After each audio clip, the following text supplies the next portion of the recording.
If you're planning a trip to Vancouver, BC, Canada, this is your ultimate travel planner. Get ready to immerse yourself in the vibrant heartbeat of the Pacific Northwest. Welcome to Vancouver, where the mountains meet the ocean and adventure and vibrant culture are a way of life. Discover Vancouver's heartbeat through the eyes of those who know it best.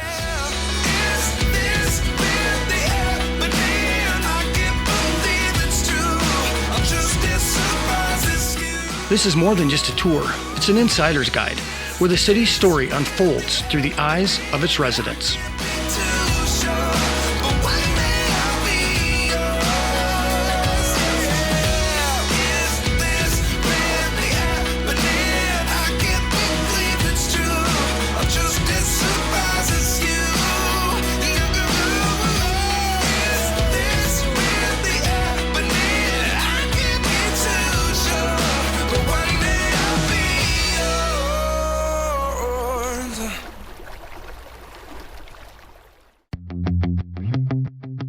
Our adventure starts in the city of Vancouver.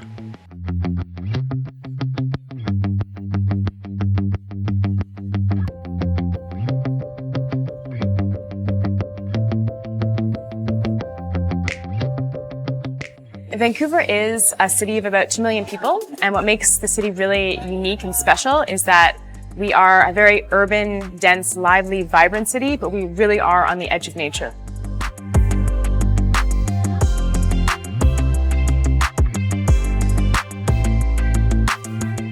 Surrounded by mountains, we have ocean wrapping us on almost 3 sides, and we have a 1,000-acre rainforest in our midst. Stanley Park is a 1,000-acre park in the center of Vancouver. It's actually a temperate rainforest. I think a lot of visitors come to Vancouver and expect Stanley Park to be sort of a manicured park like you find in other cities, but that's not at all the case. You go into the park and you are surrounded by almost a cathedral of towering evergreen trees.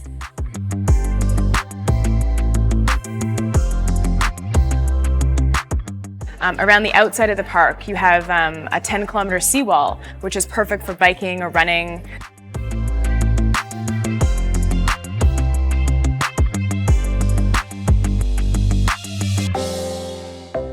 So really, the park is, for Vancouverites, it's really our playground.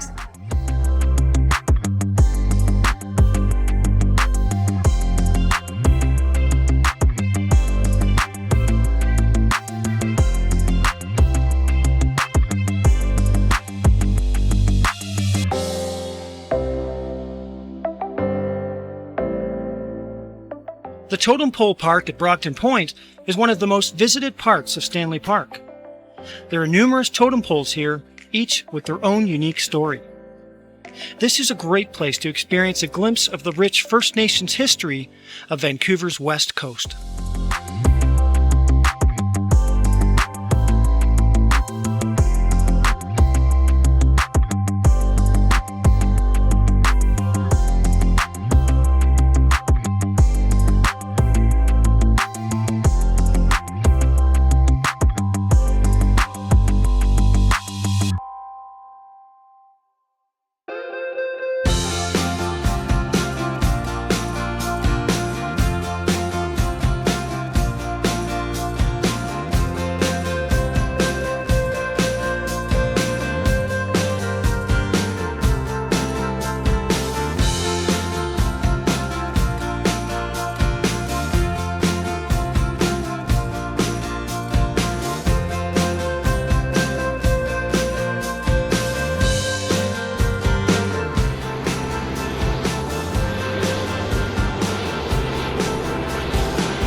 People are often surprised when they come to Vancouver to see all the float plane traffic that we have here. Vancouver actually has the busiest float plane airport, if you will, in, I believe, the world, just because we have so many small planes kind of flying in and out constantly that service all of the smaller communities and islands that are around Vancouver.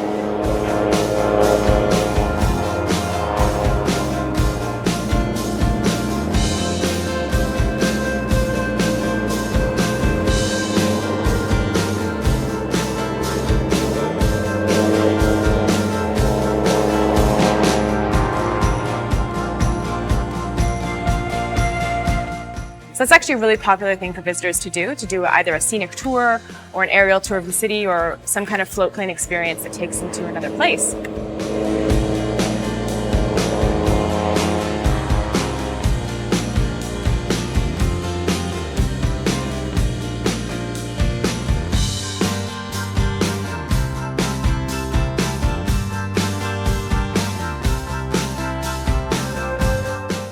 We were a city that was founded on the port, so fishing, the freighters that we have in the harbor, the sailboats, the powerboats, the kayaks. It's all about geography here, and the ocean is extremely important.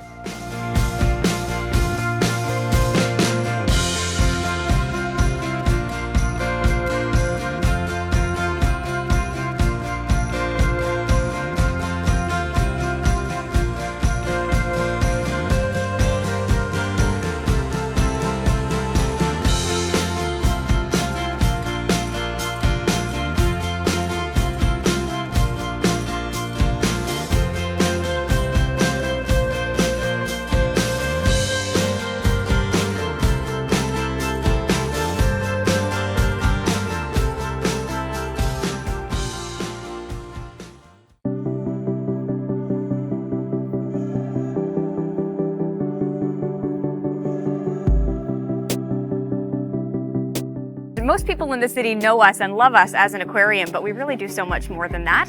We're really focused on conservation, education, and research, and we utilize all of the things that we have here to facilitate all of those things.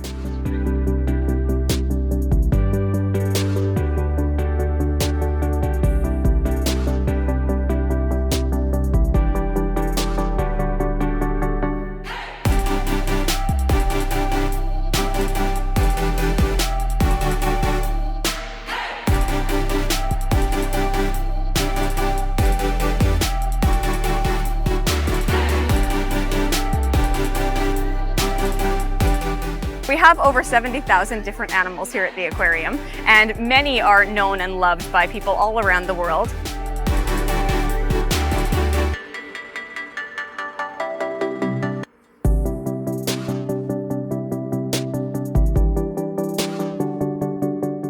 In the Amazon Gallery, it's a free flight forest exhibit.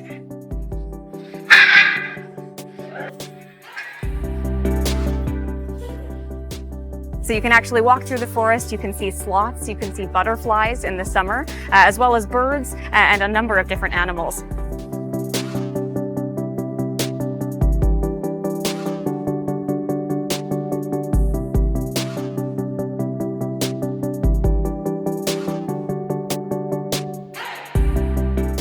The newest gallery that we have is called Canada's Arctic, and it focuses on some of the research and the unknown parts of the Arctic.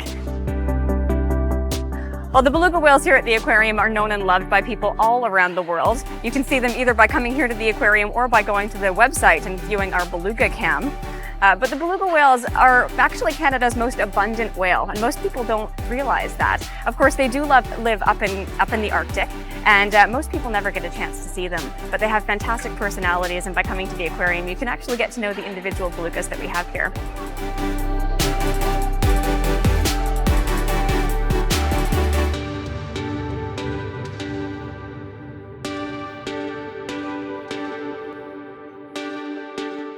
We also have seals and sea lions, a lot of residents from the Wild Coast.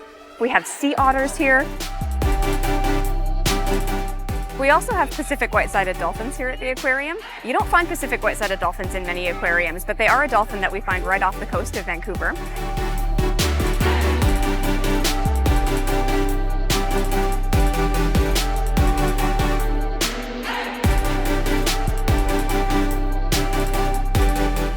Ultimately, we want people to have a great time here at the aquarium, but we also want them to know that they are connected to all of these animals, and everything that we do is connected.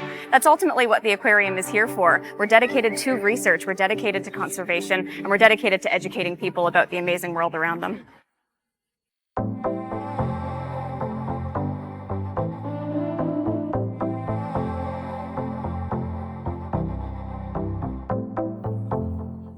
Granville Island, it actually used to be an island. It's actually connected to Vancouver.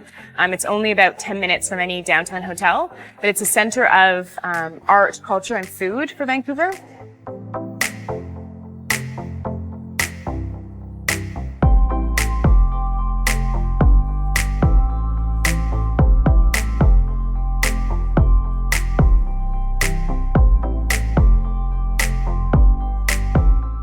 On the island, you have the Granville Island Public Market, where you can get an incredible array of like fresh fruits and vegetables.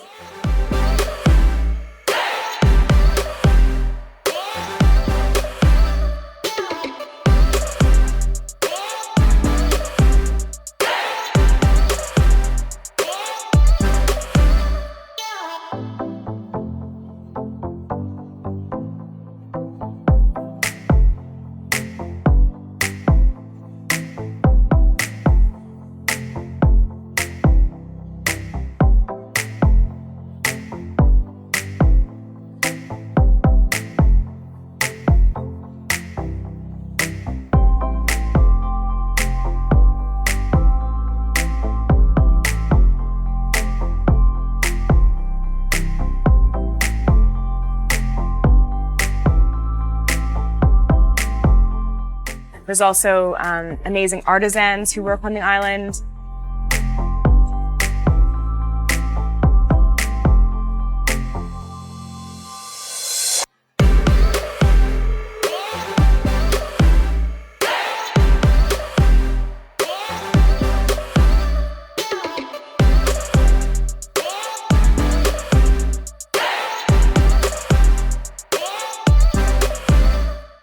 It's really just a very unique and vibrant mix of culture and food and arts in one place that's very handy to the city.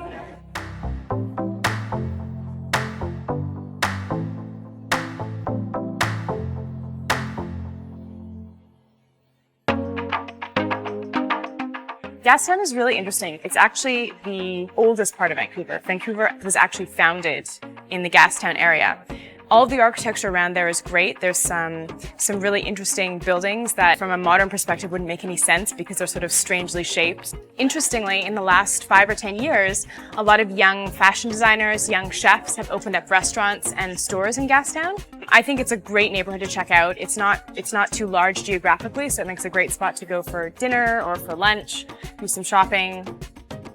The steam clock was built by a fellow named Ray Saunders, and it does actually run on steam. It's one of the few clocks that runs on steam in the world. And it's one of those things that's just become an icon of Gastown and of Vancouver.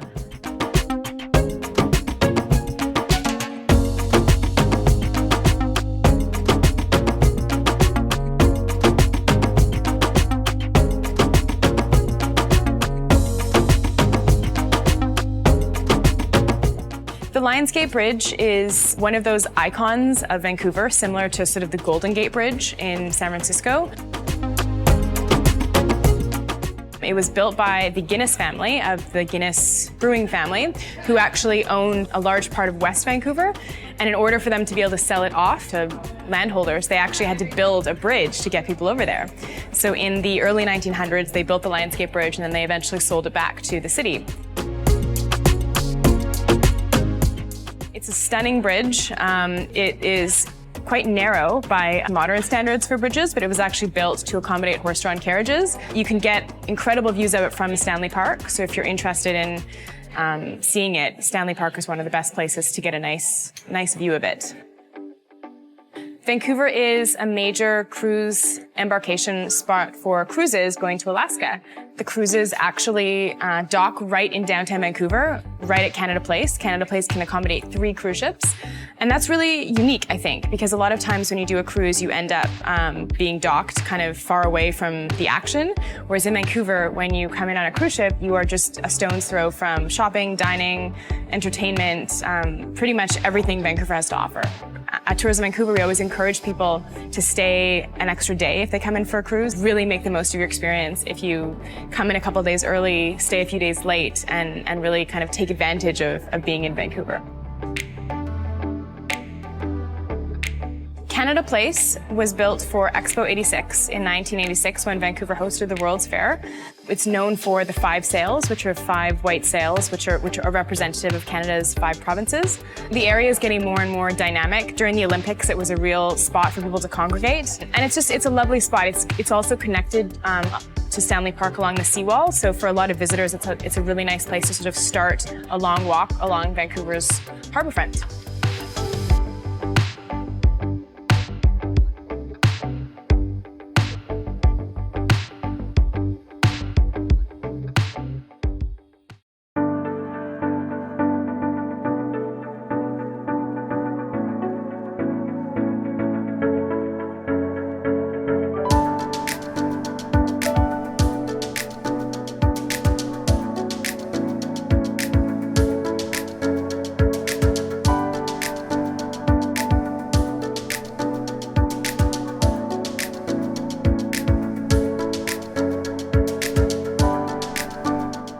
It's really a nature experience. It's anchored by the bridge, which was originally built in 1889. We're not altogether sure why, except the original owner, had 6,000 acres either side of this incredible canyon.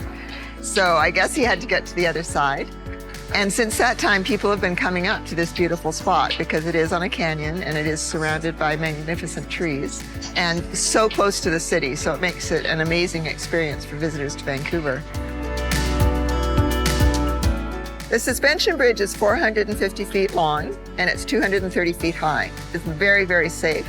It's anchored at either end by massive tons of concrete. It's a very, very safe bridge. But when you're walking on it, no matter what, it's always just that little bit unsteady when you're walking, which makes it tons of fun.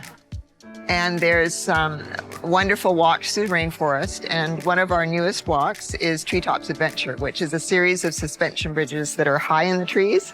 So it's like a canopy walk. You're looking over the forest. You get as high as 100 feet off the forest floor. And you're supported by these magnificent old growth Douglas firs. When you're up in the trees, it's hard to describe the experience you feel because you're very, very close with nature. These magnificent trees are massive. And here they are supporting you up high to show you their world.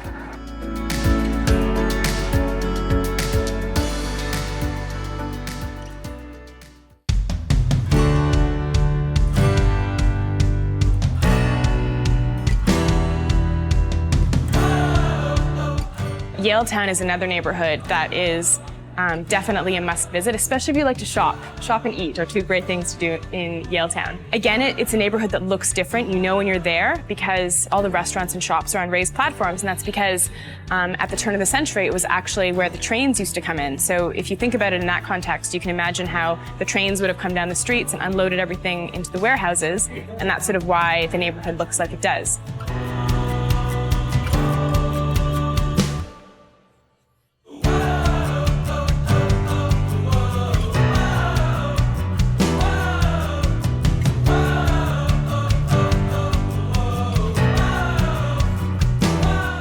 And also, Yaletown is right on False Creek. So from Yaletown, you can get one of the little aquabus ferries and go to Granville Island or Capilano or one of the other neighborhoods in Vancouver. Again, the seawall that goes around Stanley Park also connects to False Creek. So really, there's about 25 kilometers of trail or seawall, paved seawall, where you can ride your bike or walk around. It's just a great way to see the city.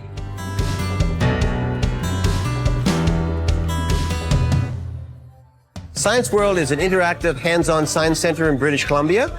We are based here in Vancouver at Telus World of Science, and we have an outreach program delivering hands-on interactive activities across the province. The Science World building is known for its large geodesic dome, the golf ball many people call it. The building was originally built for the World's Fair in 1986.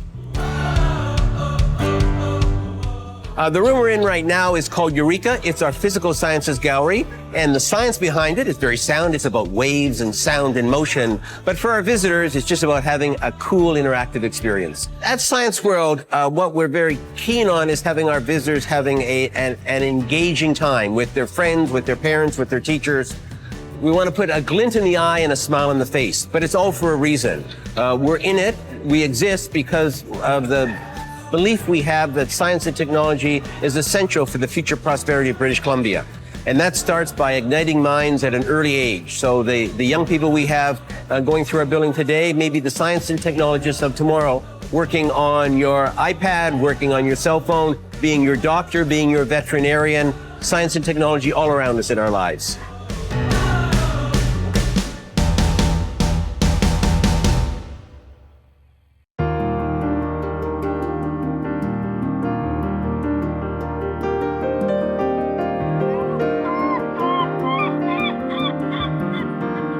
Steveston historically was a fishing village.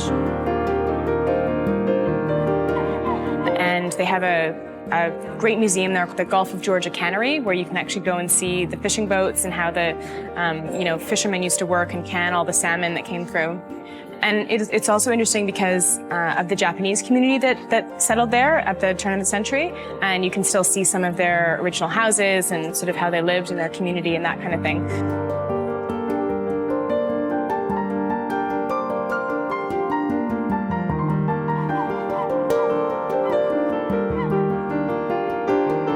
It's become a bit of a culinary center as well. There's some great restaurants out there. And it's just a really nice place to go. You can actually buy fish off of the boats. There's a lovely boardwalk you can walk along. You're really right situated along the river. Or even if you want to kind of just do something different for the day in Vancouver, it's a really great place to go.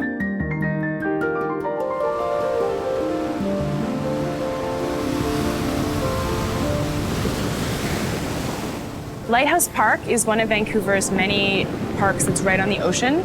You can actually hike to the original lighthouse, which is still working. And it's just, I guess the park itself offers beautiful views looking back to the city, which is why I think it's such a popular place to go.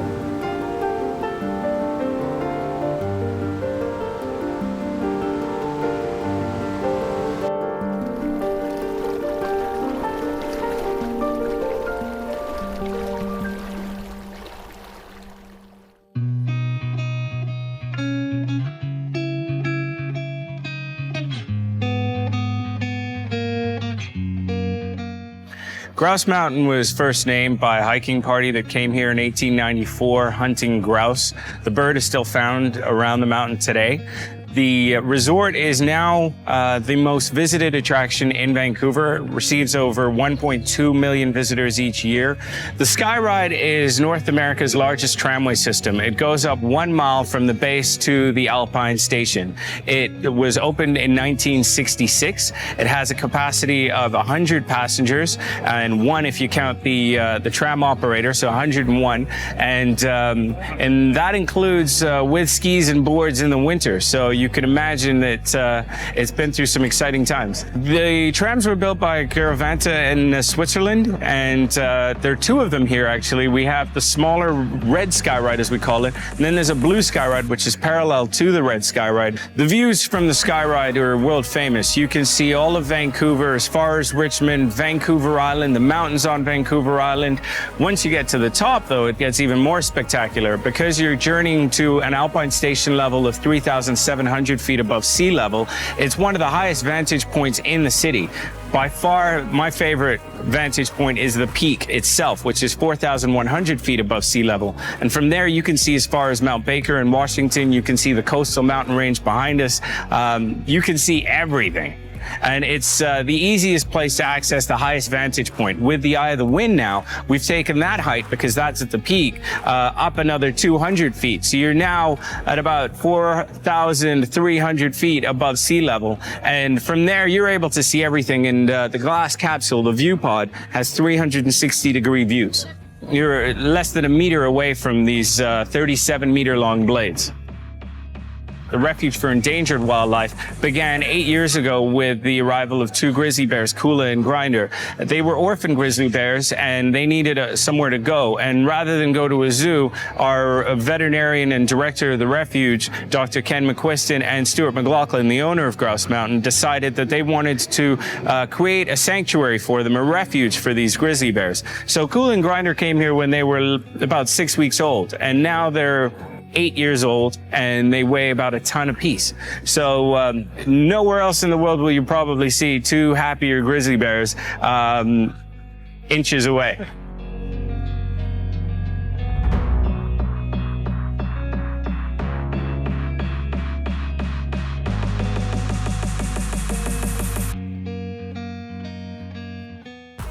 Then, with the arrival of the three timber wolves that are at the base of the mountain, the timber wolves were retired actors from Hollywood. They had too much of a pack mentality, and they couldn't act. So they were bred in captivity, but they also needed a refuge. The wolves have a 3-acre sanctuary, 3-acre habitat as we call it, and the bears have a 5-acre habitat up top.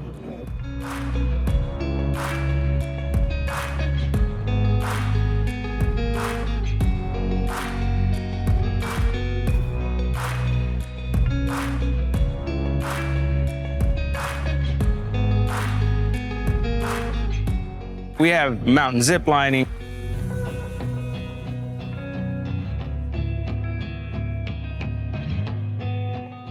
helicopter tours. For attractions, we have the world-famous Lumberjack Show, which is actually run by world-famous lumberjacks who are competitive lumberjacks, as well as showmen.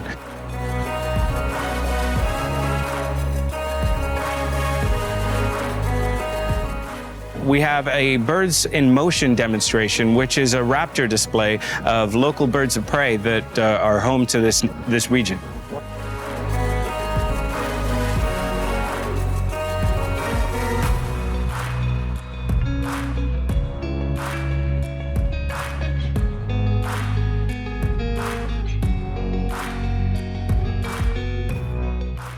The most important thing that we hope people will take away from their visit at Grouse Mountain is that they've experienced things that are uniquely British Columbian. The best that BC has to offer is our mission.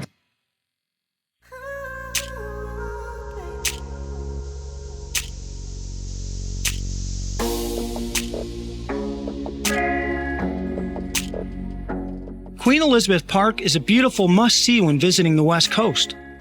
Vancouver's horticultural jewel, located only moments from downtown, Queen Elizabeth Park boasts some of the most beautiful gardens found anywhere. There's a sense of peace here that you have to experience to appreciate. Nature's grace abounds here.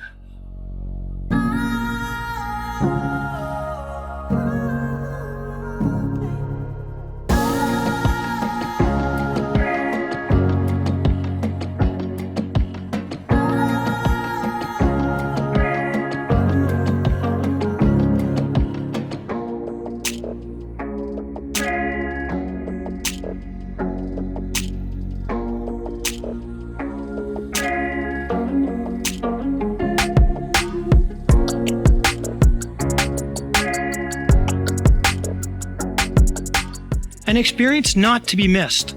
The Bloedel Conservatory is an indoor wonder that is open rain or shine.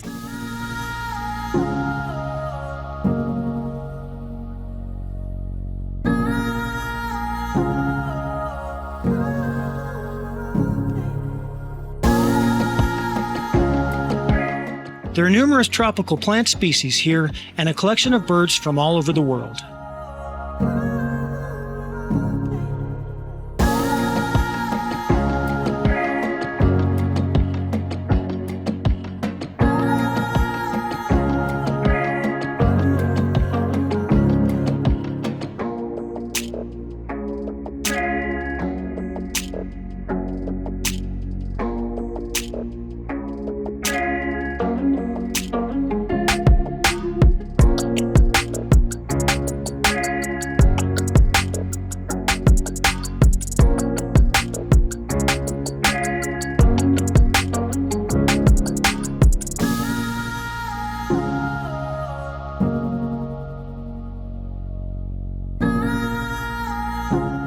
A spectacular view of downtown Vancouver, framed by the coastal Rocky Mountains.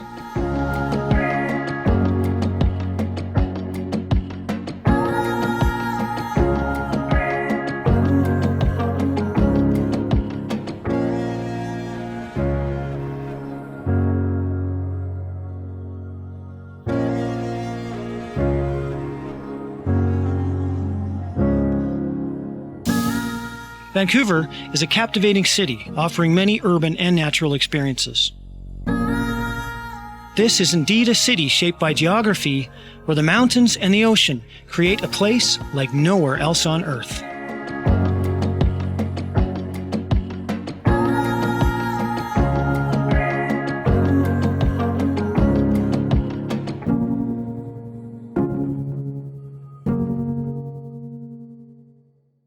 If you enjoyed this video, please hit the like button, subscribe to our channel, and hit the notifications icon so you can be the first to know about any of our new videos.